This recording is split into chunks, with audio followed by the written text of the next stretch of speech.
far, bans staying pretty similar. We still see Nocturne, Aurora, Kalista, Jace. Those 4 champions in particular were taken away in that Game 1 draft as well.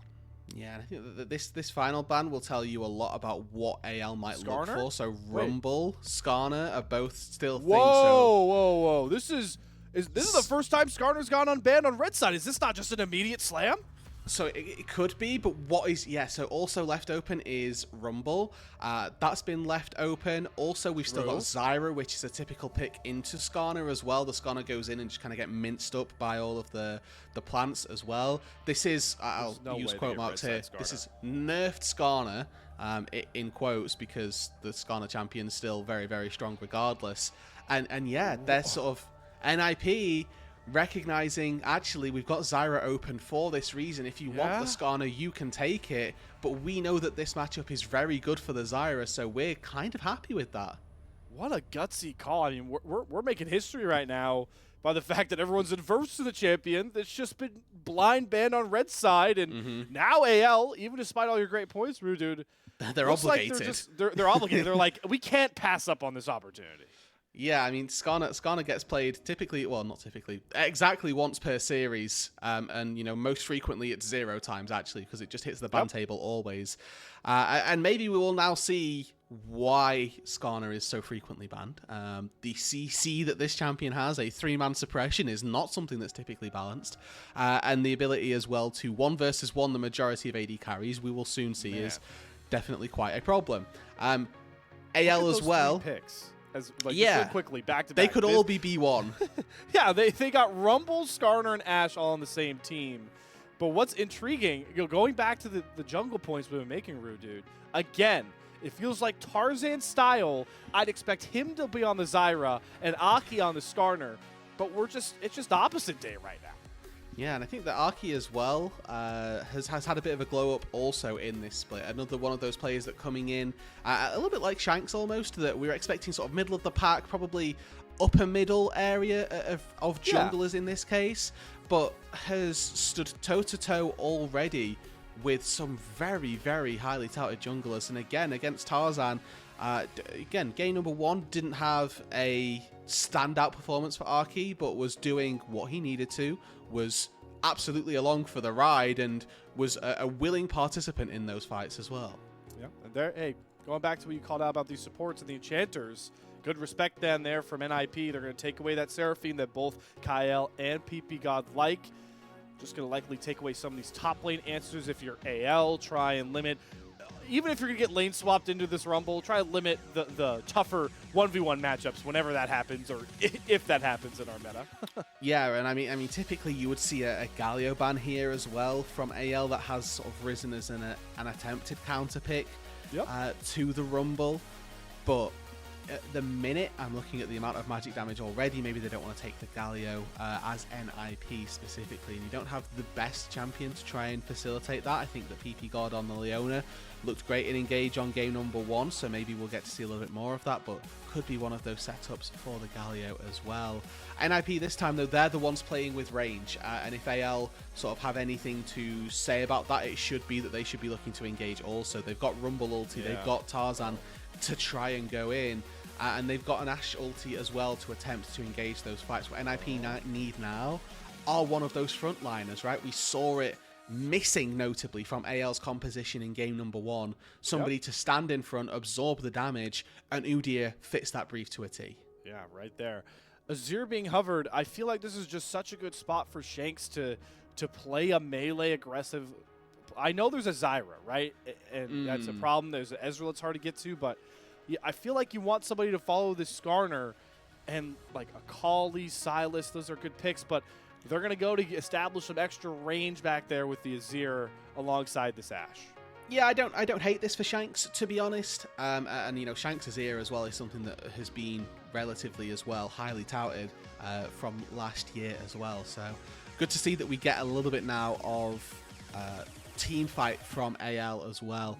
Game number 1, their draft very much centered around poking and trying to prod people out prior to these objectives, but this team fight that they've got already is going to go crazy, and they do have that 5v5 build and capability. Renata gets through, still locked in here, and this is the fun part, folks. You are on red side if you're NIP. You don't like being on red side with how powerful blue is for these teams. But you get the R5 Doinby picks, and we get the Lee Sin mid. Bust out the ultimate bravery here, Roodood. I don't know what the hell this guy's going to build. Yeah, so he will build Merc Treads, most notably, yes. versus CC of Skarner plus double AP solo laners and Ashe and Renata. So Merc Treads for one, but the rest of the build probably has a Stride Breaker in there, but trying to predict the rest of it, we'll wait and see. Played it into Anazir last time round as well, if I'm recalling correctly. So it is a specific answer to the Azir that Doinby likes to pull out.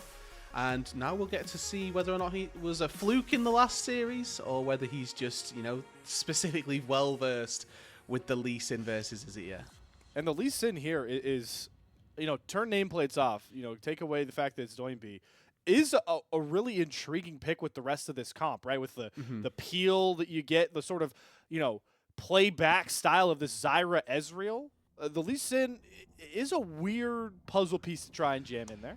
Yeah, this is a risky pick for Doinby specifically, because there's a world where we see some very anti-synergy properties happen of Skarner has channeled ulti, he connects on ulti, but then Lee Sin kicks and pulls all three members to either danger or safety. There's quite a lot of volatility and expression in how the Lee Sin can be played versus the Skarner and what that does for a team. I think that overall I personally am a big fan of the AL's teamfight nature in their composition, and as we bring into the game, we should be looking at the NIP side being a little bit more cognizant of their range this time around. Getting a look at Doinby. Gotta let him ring in. All right, we got on the tail end, but we're going to let him soak in every time. That's the LPL staple, which you get. Doinby on the Lee Sin, going to have to be pretty focal compared to the rest of his comp. But for the first time in this split, really since Demacia Cup, this region gets to look at somebody else playing the Skarner. And just how amazing is it, Roodood, that it's Tarzan, the top jungler from the regular season split, on this pick. Yeah, this is. It's nice that we're getting to see the most OP champion that we've had so far in season 25 finally get to be pulled out. This is it's vibes of like season 3, season 4 Cassidy, where this champion just didn't get through. Oh, that was such a disgusting time. I can't believe you reminded me of that. Like it was just permanent red side ban, and it was always taken away. So. Tarzan, starting out strong. We're looking at lane swaps as well, but this time it's been matched. It looks like Australia lanes are going to be our standard. And take a look at Arky here, actually moving his way up to the top side to try and protect some of those camps. Also joined by Shanji, who is in this top lane, or rather top side of the jungle. So, curious as to whether or not Shanji is going to move his way down to that bot side, or if they're going to attempt to try a very early gank here. Oh, wow. ppgod picking off right where he left off with the Nautilus. Everybody's flashing for Kael, and it's not going to matter. NIP just has something different in the water right now. Right as aggressive as they were in game 1, they find first blood 2 games in a row. And then Shanji TPs into the bot lane. He's going to be, a wave and a half down in terms of experience, but that gives now the top side advantage over to NIP, and you can see how cautious Tarzan has to be. This is the time for Arky to move in and try and invade on that top side. Instead, the Zyra decides to head back down towards the bot side. We'll clear out the blue, the Gromp as well. But for the time being, a little bit of a glimpse at how long it's been since Skarner was played. It was in 2024, so not the longest time since. But, the champion that had been on everybody's red side ban list has finally made it through. Yeah, I can't read a lot of what they threw up in that graphic, but I understood the 2024 enough to be right there with you, Roodood. But, again, it's NIP in these early windows already causing dysfunction for anyone's legend. You pointed out how Tarzan had to be cautious, slow down his clear. The bottom lane on that top side, NIP gets the lead, and most importantly, with Shanji picking up that kill, now he can just survive so much longer into this Flandre Rumble, even if he had solo time in that bottom side. And I do want to point out as well that the onus is on NIP to make things happen as we, start off this early game, right? The late game of an Azir Renata duo alone is enough to put the fear of this game into NIP. And I think that moving through NIP, starting this game out quite strong is a good sign. They need to continue that though, if they are looking to take this game win, because as the game gets later, they are going to struggle. The Azir can largely match the range that is given to NIP, and Azir as well will be able to get through Shanji, will be able to take down ppgod. The tools that we criticize typically teams for not building that tank shred, it's there for AL this time, and they're going to be able to just sit back, relax, and try to scale is their name of this game. They're doing exactly what you ordered, Dr. Roodood. They're just playing aggressive across the Rift. Aki, he got double scuttle. He steals away a blue buff, all because of ppgod and the NIP bottom lane's lead. This Ninjas and Pyjamas roster is just understanding the assignment right now. Maybe give them the blueprint on how to beat AL. Gotta just get in their face right off the rip. Yeah, so, the next stage, I suppose, is trying to secure some of those neutral objectives, and Grubs spawn in a minute and a little bit. We've got Drake spawning in 16 seconds, so it may just be a bit of a slower start to those neutral objectives, because typically you will see teams swap their bot lanes back after the Grubs have been taken, so anticipate that on this top side there'll be a little bit of pressure put down. I say that as Leave and ppgod are attempting to recall. Hope is going to stop it, and I see that Shanji allows the recall for Leave if they wanted it, but sticking around on this top side. Not going to have an opportunity to recall before those Grubs at this point. Oh, Leave, Leave, come on, ppgod was playing valiant support, man. He was blocking the volley, he canceled the recall, and then just going to the brush. Classic AD carry player there. But this is what I was already alluding to, right, Roodood? Shanji already has MR. He's got the tier down. This lane already feels rough for Flandre, and we're only 5 minutes in. Now, it is worth saying as well that Flandre hadn't based just yet, so had been in lane for quite a while. So we're sitting on just that Doran's ring, whereas you alluded to, Shanji's picked up a null magic mantle, has that tier already stacking up. And as we now see the pan back out onto the map from the bot lane specifically. Doesn't want to miss out on this experience, I guess. Maybe looking to sync up with his bot lane for when they recall, because Grubs have already been started. So if Hope and Kael reset at the same time Flandre does, they can swap lanes, and the bot lane of AL can be around the dragon as well. Good call out there as they try and play the neutral game, but they're not going to be able to get all of the Grubs. NIP feel much stronger now. They're trying to push the issue. Last Grub not being taken as Leave and Hope get into a rare marksman 1v1, and Leave is winning it. Hope has to flash back towards his turret, but now Leave is stuck and left with Kael and Tarzan, who are just going to bop him on down. Leave went for the hero play, and like so many AD carries in your solo queue games, he gets caught being way too far forward. Yep, I'm not sure whether that was engaged by just eeing over the wall onto Hope, but his team were not ready to respond. Shanji as well gets a couple of plates down on this bot side, but Flandre teleported into that top lane. So in the end, it's a 2-for-1 trade of the Grubs, but also Leave does go down. Not the worst scenario for NIP, but AL will definitely feel quite favourable for how this all started. Yeah, Leave just hops on over, and when he ease over, his team are there to support, but ppgod and Aki prioritize taking the Grub over trying to defend that choke. It allows Kael and Tarzan in, and the reason they have to give that up is because Shanks has to move from mid lane first, and Flandre teleported in. So if they commit to trying to fight that 3v3 on the choke, they're just going to get closed in on and lose more than they would have given anyway. Hey, you lane swap haters out there. Listen, we got the standard lanes. Just don't look at the clock and don't look at the levels. We're back in the bottom lane. Woo! That's a win, right? So that's what we can all try and cheer for. That eventually we reached standard. I mean, it's better than game number one. Game one, we never actually got standard lanes, and we ended up seeing bot lane end up laning mid when we returned to top laners to top lane. Even with this, relative amount of chaos through the early game and a slight misstep from NIP, they still have that gold lead, and it largely sits in the top lane as well. Shanji quite happy in this 1 versus 1. Flandre's teleport up to the top side didn't yield him nearly the rewards that he was hoping for, and now Shanji on this Udyr, yeah, exactly, very, very much free in this 1v1, let's say. Allows Aki to just do what Azira wants to do best, and we're continue pushing this this style switch that Aki is the one farming camps, getting a ton of experience lead, and it's Tarzan that is kind of lost looking for these proactive plays. He does have the Impale available, that big Skarner ultimate, but doesn't really have the vision or the control to step up for this Dragon. And with Doinby swinging over, they are going to secure it. Asher going to go down, going to go between the uprights. That's a field goal, not what you want if you are AL. Down goes Stranglethorns. Doinby going to fly in, force Kael to flash, but he chases him, gets the Warthog flash kick. Doinby does it for his son's birthday. Happy birthday, kid. I just found a solo bolo for my squad. And that is a Drake plus kill now for NIP. Once again, pushing the pace of this game. It's what they need to do, Shanji. Flandre already puts down the Rumble ult.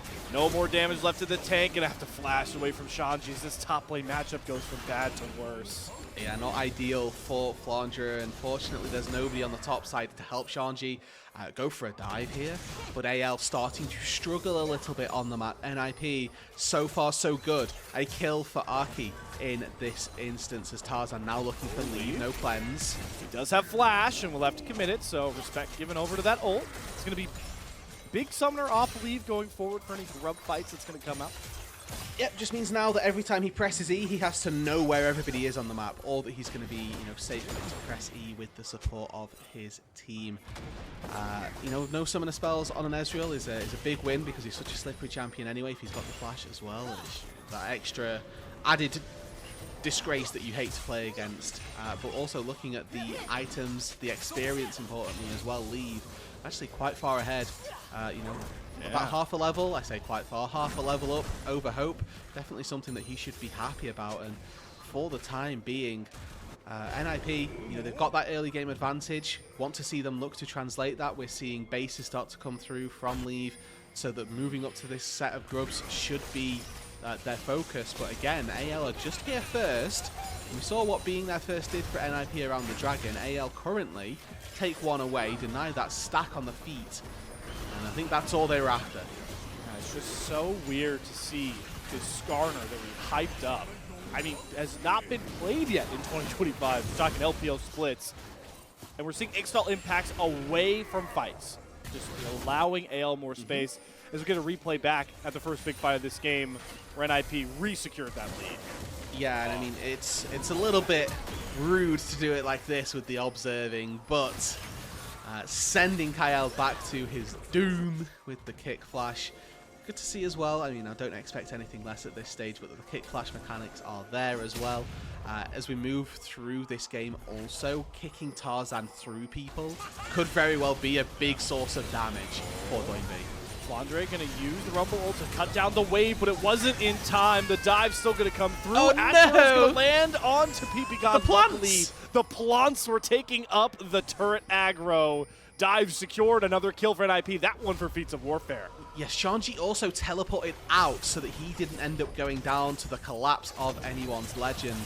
Another kill for Aki, this Zyra, 2-0 in this game. The answer to the Skarner, the reason it got let through on this blue side. It's not a B1 Skarner. You look at this draft, you're thinking, okay, well, Rumble somehow got let through, but, they got Skarner. No.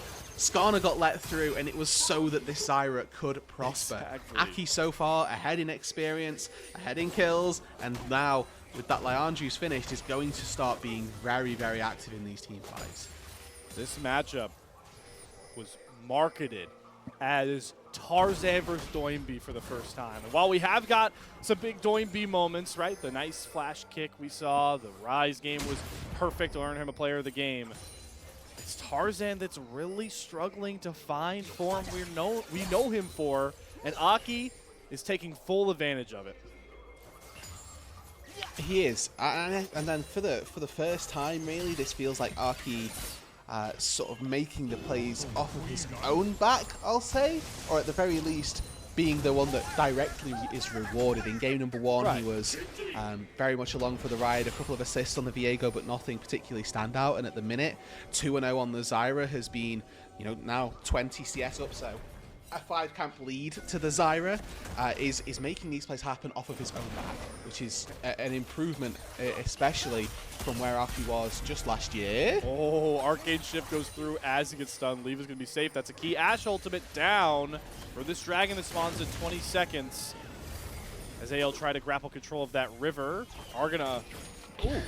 I got confused. They're on the same team, Slayer. Same team!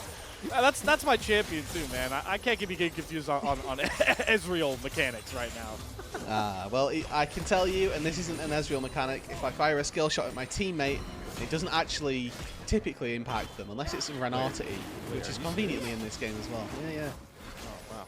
I got a lot of learning to do. We see Aki easily taking care of this dragon, and we gotta keep talking about Aki. Hold on. Tarzan does not go after the dragon. He wants lead, knows that doesn't have that E up. They're going to try and lock up ppgod here with the slows from hold, but it's Tarzan to go for his big first move, and boy, was it a big one. Flash impale on to leave. There's no way in hell he survives. Ton of ultimates used here for AL, but they're still trying to push the tempo here with no Rumble ultimate. They're slowing up doinb, but Leeson is slippery as ever, even if he is playing in the mid lane. Yeah, that was personal.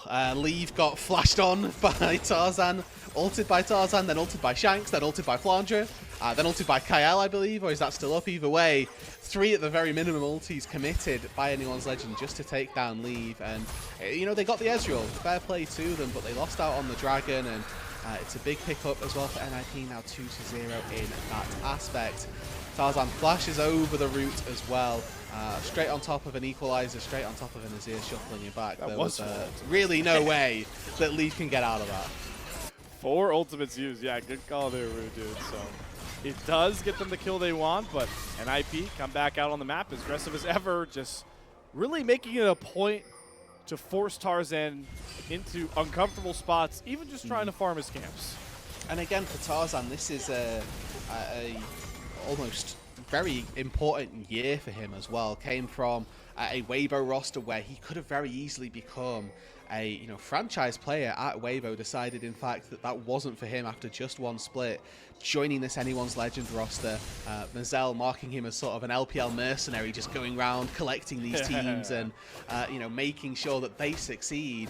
But in this series so far versus Aki, hasn't had that standout just yet. Yes, found a pick onto lead, but committed flash and ulti to do so, and is struggling in these matches versus Aki at the minute. And we have to continue to point it out here, as big of a pick as Carter can be, neny might have just drafted a formula to beat it, especially with Aki ahead.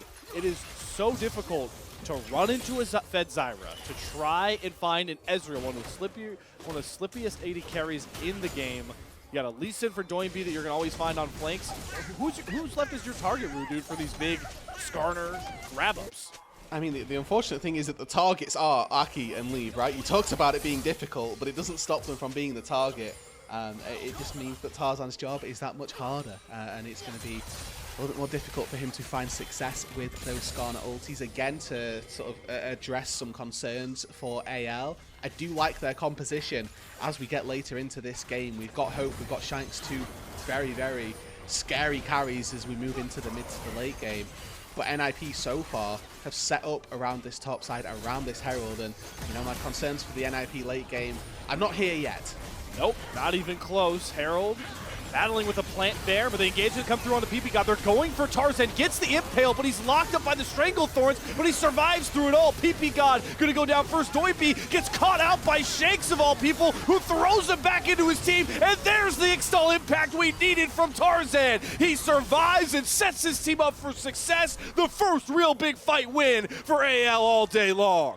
Yes, a double kill for Hope as well, who goes untouched in that team fight. The threat and onto the backline from doinb, completely non-existent, as the kick not getting the effect that you want from this Lee Sin. Shanji not being that presence in the front line that completely runs roughshot over AL. And Anyone's Legend, they're able to find a very solid fight. Again, the 5v5s for Anyone's Legend will be favoured for them as we get later into this game. But if they're able to start making sure that they're getting these wins earlier on, they're going to be more than happy, and they should continue to take these 5v5s.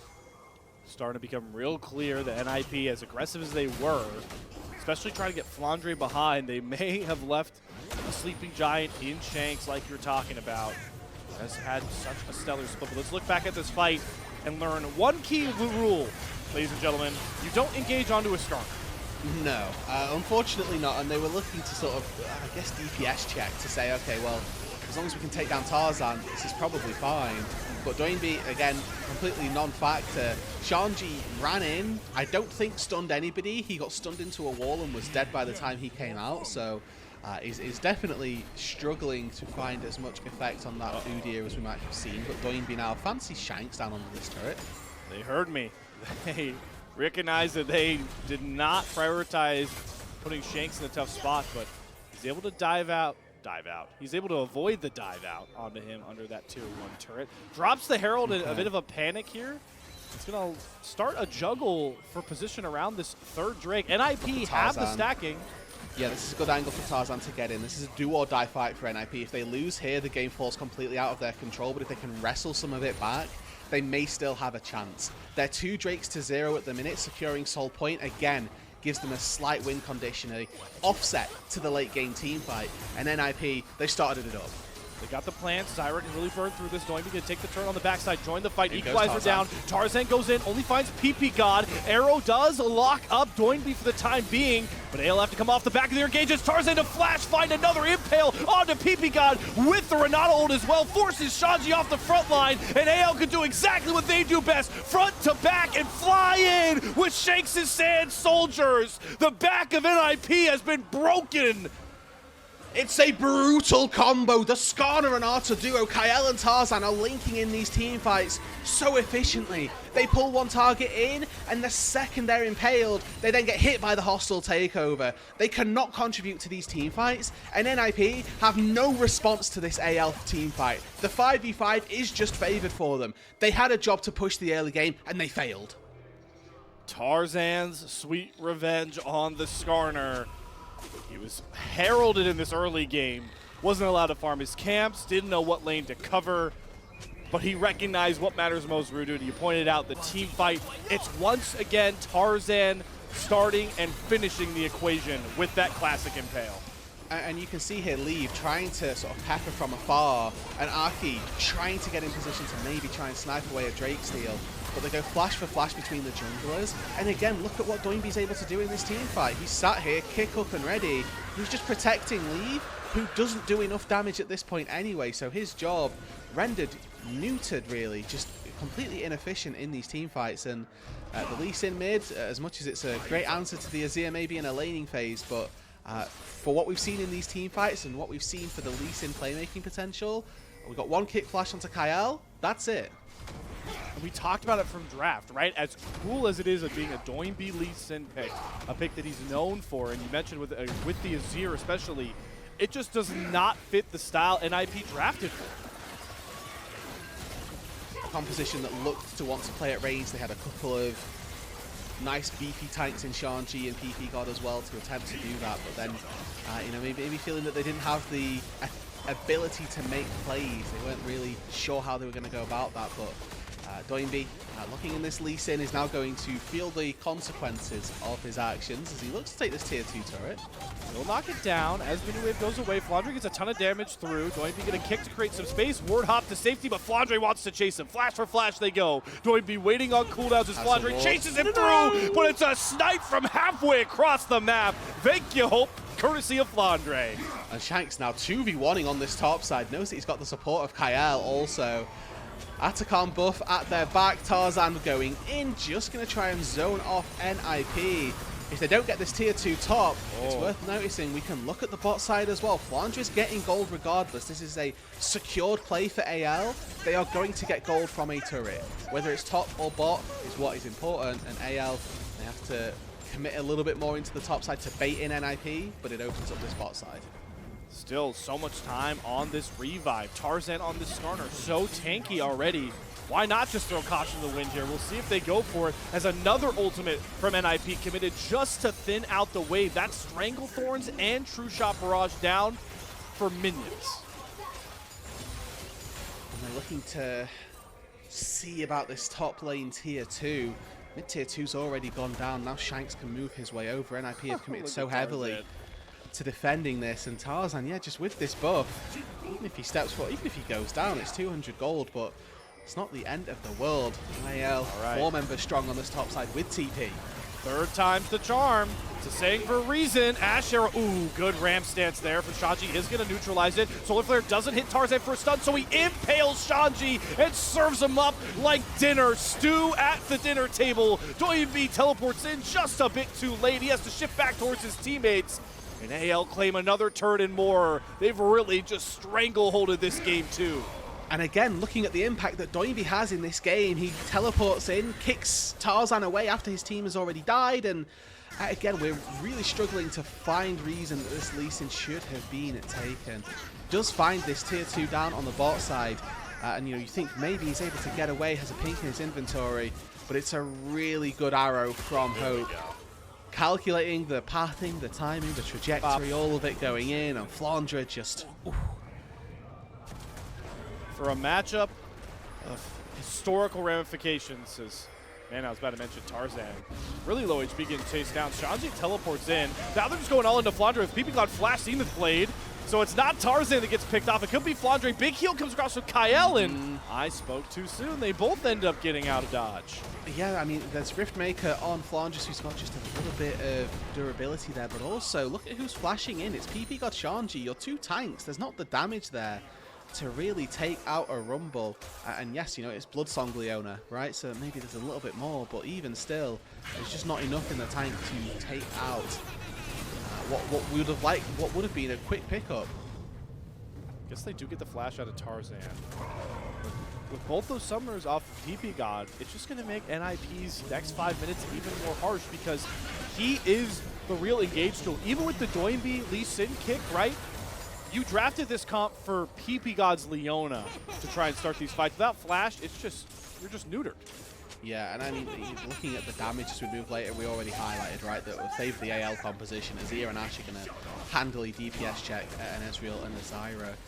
But doyenb on this Lee Sin doesn't really do too much damage. The Shanji ppgod duo as well is there for CC or frontline. And again, looking at the frontline the AL have, well, it's just the premium S tier tank of season 25. It is the most OP champion that we've had in this season that NIP decided to let through. Had 100% ban rate until now. And even when we pointed out, and fairly, that NIP drafted what could be the Skarner breaker, it's just not enough for this champion, especially Tarzan, who I am very happy to see bucked off a rusty game 1. As much as we love doyenb here, the LPL split MVP, there are 2 sides to every historical battle. And I'm glad that in the present day, we're seeing Tarzan get his get back on the Skarner. Yeah, and important, again, a reminder for people that missed the top of the show, Tarzan and doyenb, a little bit of a rivalry. They were part of an LNG roster that was supposed to, go to Worlds and do great things back in 2022. Completely flubbed, failed their way out of both playoffs and the regional qualifiers, didn't even make it to Worlds as a duo. Since then, there hasn't been a time when they've both played in the LPL off of doyenb, taking a little bit of a break to spend time with his family. But first time that they get to match up against each other, doyenb gets player of the game in game number 1, game number 2, Tarzan gets the most overpowered champion and is the reason that they're starting and winning these fights. On cue, here comes Tarzan, barreling in, Ixtal's impact. See the equalizer come through as well, and cuts off any escape for ppgod. doyenb trying to find a 1v1 with Shanks, but he just doesn't have the damage, doesn't have the juice, the sauce to tangle, wherever you want to phrase it. doyenb's on the back foot now. Aki flashes to safety, but the burn gets him, and NIP are just scattered to the wayside. There's nothing for doyenb to do but get chased down by Tarzan, who gets the impale. He sighted him out and knocked him down. Tarzan may have floundered in game 1, but he's stepping up big to try and force a 1-1 bout. AL versus NIP.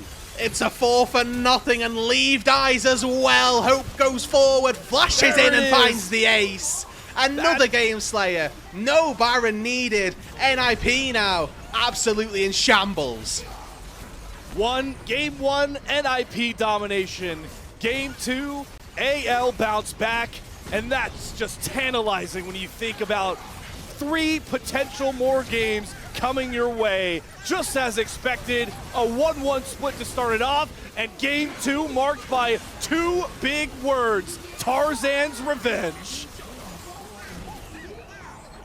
A Scott on a diff, maybe, in game number 2, and a lesson to everybody out there. You ban this champion, and you should maybe continue to do so for good reason. Tarzan, though, putting on a very good performance. You highlighted this brilliantly in-game, that he was marked, he was pushed out of his jungle, he was out-farmed in the early game. The Zyra did her job for the early stages of this match, and, you know, NIP, they picked the Zyra specifically to answer the Skarner, knowing this is what they were planning for. Their plan was a success. Their execution was a failing. They weren't able to find the win in this game, and they weren't able to translate Arky's advantage into particularly anything. And, you know, Tarzan, you know, like a wall, just sort of stood there, took the brunt of what he had to take, and then gave it back, but just way, way harder. Yeah, and like you talked about right off the rip, why you don't want to pick that Skarner. But this is the Anyone's Legends team that I was expecting come to play. And the unsung hero that definitely deserves a lot of praise here, kind of in a similar vein to how Doinby's rise was. Shanks just took what was given to him, right? Free farm waves, get to those big item breakpoints, and when they needed him most, hit the stream and shuffles of destiny. Yeah, I mean, the thing about mid lane and AD carry, it feels like so frequently, is that they can be, you know, so frequently maybe playmakers, maybe not, depending on the champion they have, but what you need from them in every game is damage. And Shanks this time round, I mean, Hope as well, it's worth saying, were both absolutely on top of their game. A solid performance from Hope as he's finding arrows to start off fights, to secure kills for Flandre as well down bot side.